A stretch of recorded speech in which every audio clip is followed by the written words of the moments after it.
السلام علیکم ورحمۃ اللہ وبرکاتہ۔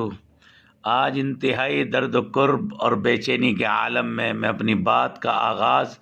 نوجوانوں اور ملت اسلامیہ کے باشعور اور زندہ دل اور بالخصوص ملت اسلامیہ کے باحیثیت اور دینی شعور رکھنے والوں اور ساری انسانیت کے نام اپنے اس دکھ اور درد بھرے پیغام کا آغاز اس شعر سے کرتا ہوں۔ گھر بیچ کر غریب کب تک بیاہے گا بیٹیاں، گھر بیچ کر غریب کب تک بیاہے گا بیٹیاں، کب تک یہ جہیز یوں ہی کھائے گا بیٹیاں۔ ایسا ہی چلن سماج میں رہا تو ایک دن، ایسا ہی چلن سماج میں رہا تو ایک دن، پھر سے باپ زندہ دفنائے گا بیٹیاں۔ ناظرین اور سامعین کرام، آپ کو معلوم ہوگا آج میں جس موضوع پر اپنے دکھ اور درد کا اظہار آپ کے سامنے کرنا چاہتا ہوں، اس تمنا کے ساتھ اپنی بات شروع کرتا ہوں، یہ رسم جہیز آخر مر کیوں نہیں جاتی؟ کل شام جیسے ہی اپنے آفس روم پر پہنچا، کھانے وغیرہ سے فراغت کے بعد، جلسے سے واپسی کے بعد جب لیٹنے کے لیے بستر پر گیا تو بہت دیر تک نیند نہیں آئی۔ غیر محسوس بے چینی اور بے قراری نے ساتھ نہیں چھوڑا۔ گزشتہ کل ہی احمد آباد میں پیش آنے والے اندوناک واقعے کی ویڈیو سے دل و دماغ متاثر ہے۔ وہ کیا پریشان کن واقعہ ہے جس نے میری آنکھوں سے نیند اڑا دی، کوسوں دور کر دیا۔ آپ بھی سنیے اور شریک غم ہو جائیے۔ احمد آباد کی رہنے والی عائشہ نامی ایک خاتون، اس نے تو اپنے ساتھ عائشہ عارف خانم لگایا ہے، لیکن میں اس درندے ظالم عارف کا نام لینا بھی اپنے زبان کی توہین سمجھتا ہوں کہ جس نالائق اور بدبخت انسان کی اس لالچی طبیعت اور حریص طبیعت نے ایسی مبارک نسبت اور تقدس کی حامل، جس کا نام نامی سیدہ ماں عائشہ صدیقہ رضی اللہ تعالیٰ عنہ کے نام نامی سے منسوب تھا، ایسی با حوصلہ لڑکی کے حوصلے کو توڑنے پر مجبور کر دیا۔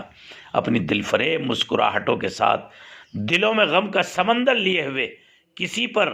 کسی بھی طرح کا کوئی الزام نہ لگاتے ہوئے اپنے آپ کو سابرمتی ندی کے حوالے کر دیا۔ لیکن جب ان کے والد لیاقت علی خان سے اس کی خودکشی کی وجہ دریافت کی گئی تو وہ عائشہ کا ظالم شوہر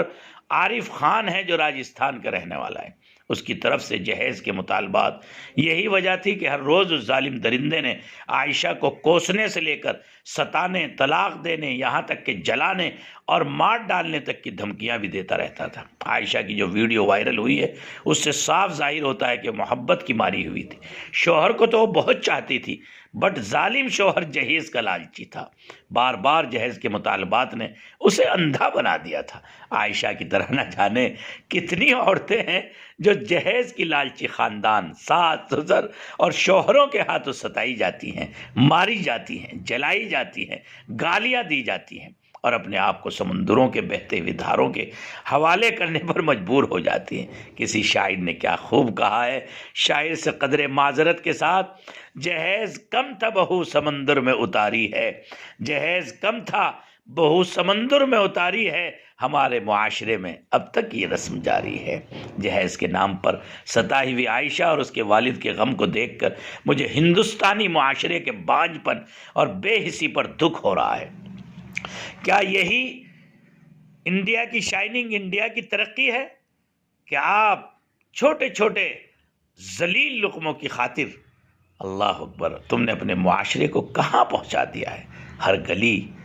شہر جگہ جگہ نہ جانے کتنی عائشہ مدد مدد پکار رہی ہیں، لیکن ہمارا معاشرہ تو بے حسی کا شکار ہو چکا ہے، جو کسی بھی عائشہ کی مدد اور پکار سننے کو تیار نہیں ہے۔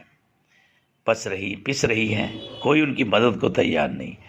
معاشرے کی بے حسی پر یہی احساس ہوتا ہے کہ ہمارا معاشرہ صحت مند اصلاحی معاشرہ نہیں رہا، بلکہ بے حس ہو چکا، جہاں کسی مظلوم کی مدد کے لیے کوئی بھی آگے بڑھنے کو تیار نہیں۔ باپ لیاقت علی خان، ہائے ہائے، کہ آنسو دیکھ کر میری آنکھوں سے بھی موتیوں کی لڑا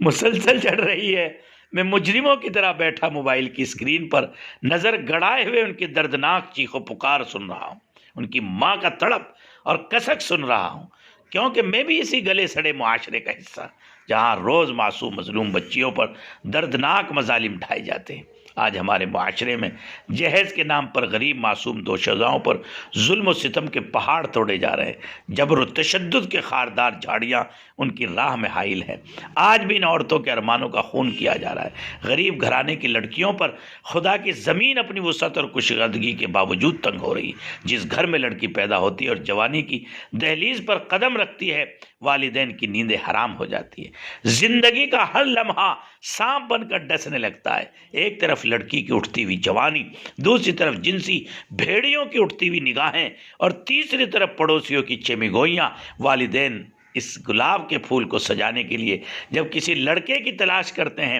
تو جہیز کے مطالبات ان کے ارادوں کو وہی مسمار کر دیتے ہیں۔ افسوس صد افسوس، ایک پاکیزہ رشتہ جسے رب کائنات نے پاکیزہ اور عظیم مقصد کے لیے جاری کیا، جو عہد رسالت اور عہد صحابہ اور عہد اسلام میں بڑے پاکیزہ اور سادہ طریقے سے عمل میں اتارا، آج دین سے دور خاندانوں اور نوجوانوں نے، کمینے نوجوانوں نے، خبیث نوجوانوں نے اسے نفع جوئی اور زر طلبی کا کاروبار سمجھ لیا۔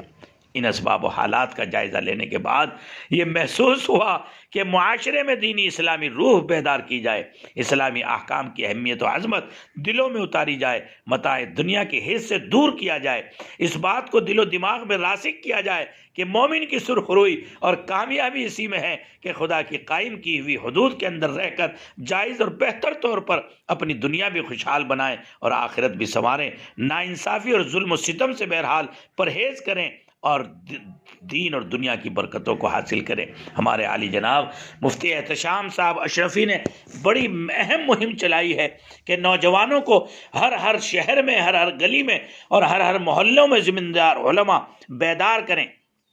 اور انہیں یہ بات پر مجبور کریں، نوجوانوں تم اپنے ماں باپ سے کہو کہ جس جگہ تم ہمارا رشتہ کرو گے ہمیں صرف وہاں سے نیک صالح، اچھے اخلاق کے حامل، دینی اعمال اور معمولات کی پابند ہمیں بچی چاہیے، جس نے اپنی نظم و نازک سے اور پیار و اندام سے پالی ہوئی بچی دے دی، اس نے سب کچھ دے دیا۔ اللہ کے واسطے تم اتنے کمینے نہیں ہو، تم اتنے کب سے گر گئے کہ دوسرے کا کٹورا آئے گا تو پانی پیو گے، سواری آئے گی تو سوار ہوگے،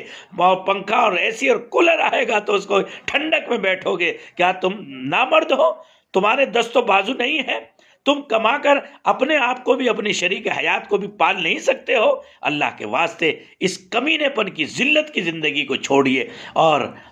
عائشاؤں کو اور بنات طاہرات کو، اس امت کی بچیوں کو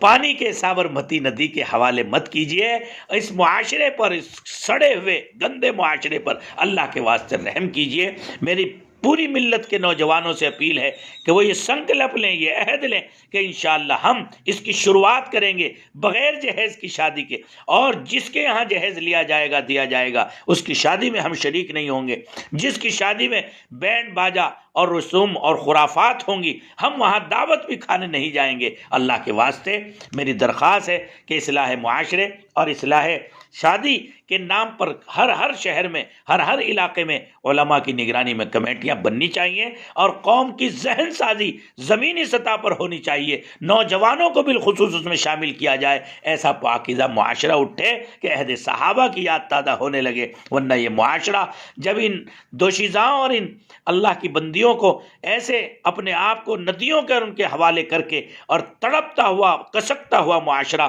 آئے گا تو اللہ کا غضب اس معاشرے کی طرف متوجہ ہوگا۔ خدارا اللہ کے عذاب سے بچیے اور اپنے آپ کو شریعت کا پابند بنا کر سادگی کے ساتھ، انتہائی کم خرچ کے ساتھ شادیوں کا اہتمام کیجیے اور اس بچے ہوئے سرمایہ کو اللہ کے واسطے اپنی نسلوں کی تعلیم پر، اپنی کامیابی پر اور ترقی پر لگائیے۔ اللہ ہم سب کو عمل کی توفیق عطا فرمائے اور یہ میرا درد جہاں تک پہنچے، میری علماء سے، محتممین سے، ائمہ سے، ہر علاقے کے بااثر اہل علم سے، ذمہ داروں سے، نوجوانوں سے اپیل ہے کہ اصلاح معاشرے کمیٹی بنائیے اور بالخصوص جہیز کے لیے مہم چلائیے کہ ہندوستان سے، ہمارے سماج سے جہیز کا خاتمہ ہونا چاہیے، تاکہ اور عائشہ جو ہے اپنی جان کو، قیمتی اثاثے کو ندیوں کے حوالے کر کے اللہ کے غضب کی مستحق نہ بنے اور یہ معاشرہ کسکتا ہوا، تڑپتا ہوا، اور ان جہیز کے لالچیوں کی وجہ سے